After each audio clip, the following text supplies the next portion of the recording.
ഇപ്പോഴും മനസ്സിലാകാത്ത ഒരു NDA രാഷ്ട്രീയമുണ്ട്. ആ NDA രാഷ്ട്രീയത്തിലെ വളരെ പ്രധാനപ്പെട്ട കാര്യമാണ് BDJS എന്ന് പറയുന്ന തുഷാർ വെള്ളാപ്പള്ളിയുടെ പാർട്ടി. അതിനകത്ത് ഈഴവാസാണ് ഏറ്റവും കൂടുതലുള്ളത്. BJPയുടെ കൂടെ നിന്ന് നടന്ന് കാല് തേഞ്ഞും ചെരുപ്പ് തേഞ്ഞും പോയതല്ലാതെ, കാല് മുറിഞ്ഞും ചെരുപ്പ് തേഞ്ഞും പോയതല്ലാതെ ഒന്നും കിട്ടിയില്ലല്ലോ എന്നുള്ള പരാതി വെള്ളാപ്പള്ളി നടേശനുണ്ട്. വെള്ളാപ്പള്ളി നടേശൻ അവർകളെ സംബന്ധിച്ചിടത്തോളം രാഷ്ട്രീയമായ തത്വങ്ങളോ തത്വശാസ്ത്രങ്ങളോ ഒന്നുമല്ല വിഷയം. ആരുടെയെങ്കിലും കൂടെ നിന്നിട്ട് ആരുടെ കൂടെ ആയാലും ഈഴവ സമുദായത്തിനും ഈഴവ കമ്മ്യൂണിറ്റിക്കും മാക്സിമം സഹായം വാങ്ങിച്ചു കൊടുക്കുക. അത് തെറ്റായ ഒരു നടപടിയല്ല. ഒരു സമുദായ നേതാവിനെ സംബന്ധിച്ചിടത്തോളം അങ്ങനെ ചിന്തിക്കാൻ കഴിയൂ. അല്ലാതെ മറ്റൊന്നും അദ്ദേഹത്തിന്റെ അജണ്ടയിലില്ല, അത് ചിന്തിക്കേണ്ട കാര്യവുമില്ല, അത് അദ്ദേഹത്തിന്റെ ജോലിയുമല്ല. പക്ഷേ 74% വരുന്ന ഈഴവ സമുദായത്തിന്റെ 74 ലക്ഷത്തോളം വരുന്ന ഈഴവ സമുദായത്തിന്റെ പ്രധാനപ്പെട്ട ഒരു പാർട്ടി എന്നുള്ള നിലയിൽ BDJSനെ വളർത്തിയെടുക്കാൻ BDJSന് കഴിഞ്ഞിട്ടില്ല.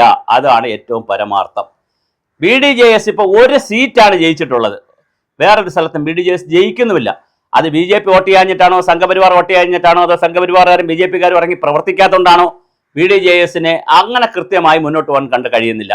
എന്തുകൊണ്ട് BJP, എനിക്കിപ്പോഴും മനസ്സിലാകാത്ത ഒരു രാഷ്ട്രീയം, BJPക്ക് തുഷാർ വെള്ളാപ്പള്ളിയെ എന്തുകൊണ്ടൊരു കേന്ദ്ര മന്ത്രിസ്ഥാനത്തേക്ക് കൊണ്ടുവന്ന്, രാജ്യസഭയിലേക്ക് കൊണ്ടുവന്ന ഒരു കേന്ദ്ര മന്ത്രിസ്ഥാനത്ത് കൊടുത്തുകൊണ്ട് ഇനി തുഷാർ വെള്ളാപ്പള്ളിക്ക് അതിന് താല്പര്യമില്ലെങ്കിൽ BDJSിൽ ഏറ്റവും പ്രധാനപ്പെട്ട ഒരു നേതാവിനെ കൊണ്ടുവന്ന്, അത് വനിതയായാലും മതി, വനിതാ നേതാവിനോ പുരുഷ നേതാവിനോ ആരെങ്കിലും കൊണ്ടുവന്ന് ഒരു കേന്ദ്ര സഹമന്ത്രിയാക്കാൻ, ഇപ്പൊ നമ്മുടെ അല്ലെങ്കിൽ ഒരു രാജ്യസഭ MP ആക്കാൻ നമ്മുടെ PT ഉഷയെ കൊണ്ടുവന്നത് വേറൊരു മേഖലയിൽ നിന്നാണ്, സ്പോർട്സ് മേഖലയിൽ നിന്നാണ്.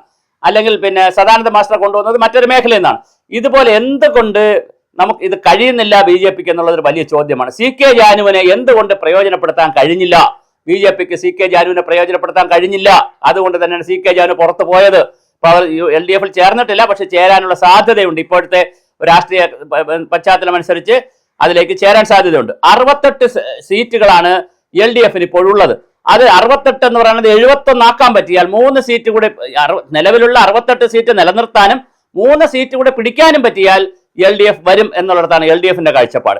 അതേസമയം 80ഓളം സീറ്റുകളിൽ UDF ജയിച്ചു എന്ന് അവകാശപ്പെടുമ്പോൾ അത് 80 ഇല്ല, 72 സീറ്റുകളിലേ ഉള്ളൂ, അല്ല 70 സീറ്റുകളിലേ ഉള്ളൂ. 2 സീറ്റിൽ BJP ആണുള്ള പോയത്, 70 സീറ്റുകളിലേ ഉള്ളൂ എന്നാണ് CPMന്റെ വാദം. അങ്ങനെയാണെങ്കിൽ 70 നിലനിർത്തി ഒരു സീറ്റ് കൂടെ പിടിച്ചാൽ 71 സീറ്റ് പിടിച്ചാൽ UDFന് വരാം. പിന്നെ മുകളിലോട്ട് എത്ര പിടിച്ചാലും വരാം. ഞാൻ മിനിമമാണ് പറഞ്ഞത്. അപ്പൊ ഇതൊക്കെയാണ് രാഷ്ട്രീയ പശ്ചാത്തലം. ഈ രാഷ്ട്രീയ പശ്ചാത്തലത്തിൽ BDJS എന്ന് പറയുന്ന പാർട്ടി എവിടെ നിൽക്കുന്നു എന്നുള്ളത് വളരെ പ്രധാനമാണ്.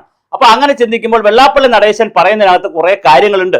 കാരണം കേന്ദ്രത്തിൽ ഇത്രയും കാലം 10-11 വർഷം കൊണ്ടൊരു പാർട്ടി ഭരിക്കുമ്പോൾ അവരുടെ കേരളത്തിലെ ഘടകകക്ഷിയായി നിൽക്കുന്ന BDJSന് വളരെ കൃത്യമായി ഏതെങ്കിലും ഒരു പൊസിഷൻ കൊടുത്തു കഴിഞ്ഞാൽ സ്വാഭാവികമായും വലിയൊരു വിഭാഗം ഈഴവാസിനെ സ്വാധീനിക്കാൻ കഴിയും.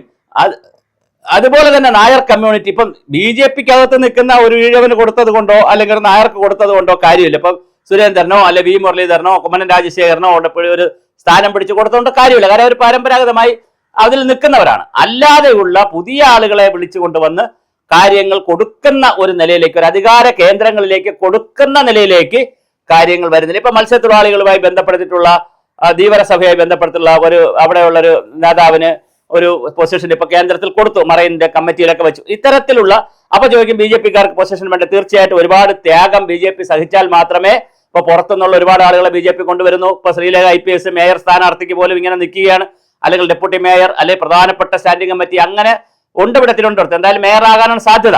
അപ്പൊ ആ നില, അപ്പൊ വെളിയിൽ നിന്ന് വരുന്ന ആളുകൾക്ക് സീറ്റ് കൊടുക്കേണ്ടി വരുമ്പോൾ സ്വാഭാവികമായി പരമ്പരാഗതമായി നിൽക്കുന്ന ആളുകൾക്ക് പ്രശ്നം വരും. തൽക്കാലം അങ്ങനെ പോയേ പറ്റൂ BJP. കാരണം BJPയെ സംബന്ധിച്ചിടത്തോളം അങ്ങനെയുള്ള സെലിബ്രിറ്റികളെയും ഹയർ ഒഫീഷ്യൽസിനെയും മറ്റു പാർട്ടിയിൽ നിന്ന് വരുന്നവരെ എല്ലാം അക്കോമഡേറ്റ് ചെയ്ത് മാത്രമേ തൽക്കാലം BJPക്ക് പോകാൻ കഴിയുകയുള്ളൂ. അല്ലാതെ വെറും ഹിന്ദുത്വം മാത്രം പറഞ്ഞുകൊണ്ട് 54% മാത്രം ആളുകൾ ഇവിടെ നിൽക്കുമ്പോൾ 46% ആളുകൾ മറ്റ് സമുദായങ്ങളിൽ നിൽക്കുന്ന ഒരു പ്രദേശത്ത്, ഒരു മതങ്ങളിൽ നിൽക്കുന്ന ഒരു സംസ്ഥാനത്ത് 54% തന്നെ 3ആയി പങ്കുവെച്ചെടുക്കുമ്പോൾ അതിലൊരു 20-25% കിട്ടേണ്ടുക എന്ന് പറയുന്നത് ഒരു ഹിമാലയൻ ടാസ്ക് ആണ്, ഒരു ഹെർക്കുലിയൻ ടാസ്ക് ആണ്. ആ ടാസ്ക് അച്ചീവ് ചെയ്യുന്നതിന് വേണ്ടിയിട്ടാണ് BDJSന്റെ ഒക്കെ റോള് വരുന്നതും.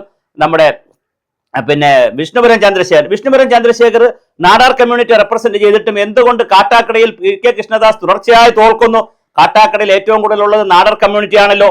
എന്നിട്ട് ആ നാടാർ കമ്മ്യൂണിറ്റി മൊത്തം CPMന്റെ കൂടെയാണല്ലോ നിൽക്കുന്നത്. എന്തുകൊണ്ടത് BJP-ക്ക് അനലൈസ് ചെയ്യാൻ പറ്റുന്നില്ല, അല്ലെങ്കിൽ കോൺഗ്രസിന് അനലൈസ് ചെയ്യാൻ പറ്റുന്നില്ല. ഇത് വളരെ ശക്തന് ജയിച്ചു അവിടെ, അത് വേറെ കാര്യം. എന്നാലും IB സതീഷാണല്ലോ 2 പ്രാവശ്യം കൊണ്ട് ജയിച്ചുകൊണ്ടിരിക്കുന്നത്.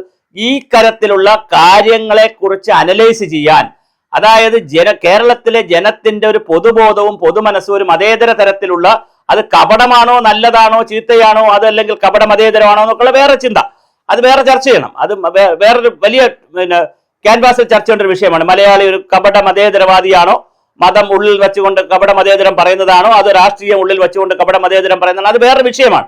പക്ഷെ ഇലക്ഷന്റെ വോട്ടുമായി ബന്ധപ്പെട്ട് നോക്കുമ്പോൾ വെള്ളാപ്പള്ളി നടേശൻ പറയുന്നതിനകത്ത് കാര്യങ്ങളുണ്ട് എന്ന് നമുക്ക് പറയേണ്ടി വരും.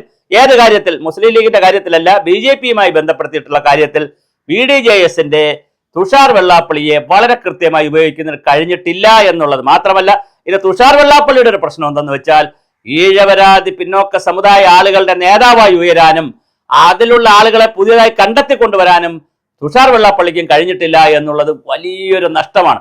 മകനെ BJP-യിൽ നിർത്തി അച്ഛൻ CPM-നോടൊപ്പം ചേർന്ന് നിന്ന് അവരെ നിന്ന് കിട്ടുന്നത് വാങ്ങുക, അപ്പുറത്ത് കിട്ടുന്നത് വാങ്ങുക, ഇനി UDF വരികയാണെങ്കിൽ അപ്പോഴും നോക്കാം, അച്ഛൻ അങ്ങോട്ട് മാറി വാങ്ങുക, ഇത്തരത്തിലുള്ള പരാതികളും പരിഭവങ്ങളും പൊതുസമൂഹം പറയുമ്പോൾ സ്വാഭാവികമായിട്ടും തുഷാർ വെള്ളാപ്പള്ളിയുടെ രാഷ്ട്രീയ ഭാവി ഉൾപ്പെടെയുള്ള കാര്യങ്ങൾ ഗൗരവമായി ചർച്ച ചെയ്യപ്പെടുന്നുണ്ട് കേരളം. അങ്ങനെ ചർച്ച ചെയ്യുമ്പോൾ BJP-യുടെ കേന്ദ്രത്തിലുള്ള സാധ്യതകൾ മുഴുവൻ മുതലാക്കിക്കൊണ്ടുള്ള ഒരു പുതിയ പാക്കേജ് വരുമോ എന്നുള്ളതാണ് കേരള രാഷ്ട്രീയം ഇന്ന് ചർച്ച ചെയ്യപ്പെടുന്നതും അല്ലെങ്കിൽ ചിന്തിക്കുന്നതുമായ പുതിയൊരു വിഷയം. അങ്ങനെ വരുമ്പോൾ BDJS-നെ എങ്ങനെയാണ് ഞാൻ ഈ പറഞ്ഞതുപോലുള്ള ഒരു സംവിധാനത്തിലൂടെ BDJS-ന് ഒരു മന്ത്രിസ്ഥാനവും അതുമൊക്കെ കൊടുത്ത്, അതുപോലെ മറ്റ് സാമുദായിക സംഘടനകളും മറ്റ് സംഘടനകളും ഒക്കെ ഇതിലേക്ക് വരാനുള്ള ഒരു സ്ട്രാറ്റജി BJP ഏറ്റെടുക്കുമോ എന്നുള്ളത് വളരെ പ്രധാനമാണ്. ഇപ്പോൾ മത്സ്യത്തൊഴിലാളികളുടെ മേഖലയിലൊക്കെ വലിയ കാര്യങ്ങൾ ചെയ്യാൻ പറ്റും, പക്ഷെ അങ്ങോട്ട് കയറാൻ പറ്റുന്നില്ല. പട്ടികജാതി പട്ടികവർഗ കോളനികളിൽ കയറാൻ പറ്റുന്നില്ല, അവരുടെ ഭാഗത്തോട് ചെല്ലാൻ പറ്റുന്നില്ല. അവിടെയൊക്കെ അവർ മുസ്ലിങ്ങളെ അല്ലെങ്കിൽ മുസ്ലിം ഫണ്ടമെന്റലിസ്റ്റുകളെ, മുസ്ലിങ്ങളെ ഞാൻ പറയുന്നില്ല, മുസ്ലിം ഫണ്ടമെന്റലിസ്റ്റുകളോടും അംബേദ്കറിസത്തോടും അംബേദ്കറേറ്റുകളോടും അല്ലെങ്കിൽ അത്തരത്തിലുള്ള ആളുകളോട് സഹകരിക്കുന്ന അത്ര പോലും BJP-യോട് സഹകരിക്കുന്നില്ല. ബ്രാഹ്മണിക്കൽ ഹെജിമണി അങ്ങനെ എങ്ങനെയാണെന്നൊക്കെ പറഞ്ഞു. ഇവിടെ എന്ത് ബ്രാഹ്മണിക്കൽ ഹെജിമണിയാണ്? ഏത് ബ്രാഹ്മണനാണ് ഇവിടെ സംസ്ഥാനത്ത് BJP-യുടെ നേതാവായിട്ടുള്ളത്? ഏത് ബ്രാഹ്മണനാണ് ഇന്ത്യയിൽ നേതാവായിട്ടുള്ളത്? ഒന്നുമല്ലല്ലോ. ഇപ്പൊ നരേന്ദ്രമോദി ബ്രാഹ്മണനാണോ? അല്ലെങ്കിൽ ഇന്ത്യൻ പ്രസിഡന്റ് ബ്രാഹ്മണയാണോ? ഒന്നുമല്ല. കേരളത്തിലെ നേതാക്കളത്തിൽ അവർക്ക് ബ്രാഹ്മണരാണ്? ഒന്നുമല്ല. പക്ഷെ എന്നാലും ഒരു ബ്രാഹ്മണിക്കൽ ഹെജിമണി എന്നുള്ള ഒരു കാഴ്ചപ്പാട് കേരളത്തിൽ വിപുലമാക്കി എടുക്കുന്നതിൽ ഇടതുപക്ഷത്തിനും അതുപോലെ തന്നെ മുസ്ലിം തീവ്രവാദികൾക്കും അംബേദ്കറേറ്റുകൾക്കും ദളിത് സംഘടനകളിൽപ്പെട്ടവർക്കും സണ്ണി പൈക്കാടിനെ പോലെയുള്ള ആളുകൾക്കൊക്കെ കഴിഞ്ഞിട്ടുണ്ട്, ശ്യാംകുമാറിനെ പോലുള്ള. ഇതിന്റെ ഗുണഭോക്താക്കൾ പലപ്പോഴും ഇടതുപക്ഷമാണ്. അത് അവിടെയൊക്കെ കടന്നു കയറാൻ അതാ ഞാൻ പറഞ്ഞു, ഈഴവരാതി മറ്റ് പിന്നോക്ക സമുദായങ്ങളുടെ ഇടയിലേക്ക് പാർട്ടിയെ വ്യാപിപ്പിക്കാൻ BJP-യുടെ പരിപാടി എന്താണ് കാഴ്ചപ്പാടെന്ന് അങ്ങനെ വന്നാൽ മാത്രമേ BJP-യുടെ വളർച്ച ഉണ്ടാവുള്ളൂ. ഞാൻ BJP-യുടെ വളർച്ച ഉണ്ടാക്കി കൊടുക്കുന്ന ആളല്ല. പക്ഷെ ഞാൻ രാഷ്ട്രീയത്തിൽ ഓരോ രാഷ്ട്രീയ പ്രസ്ഥാനങ്ങളും എങ്ങനെയാണ് ഇവിടെ പടരുന്നതെന്നും വളരുന്നതെന്നും അവരുടെ സാധ്യതകൾ വിലയിരുത്തുന്ന പൊളിറ്റിക്കൽ അനാലിസിസ് മാത്രമേ ഞാൻ നടത്തുന്നുള്ളൂ. മറ്റൊരു താല്പര്യവും നമുക്കില്ല.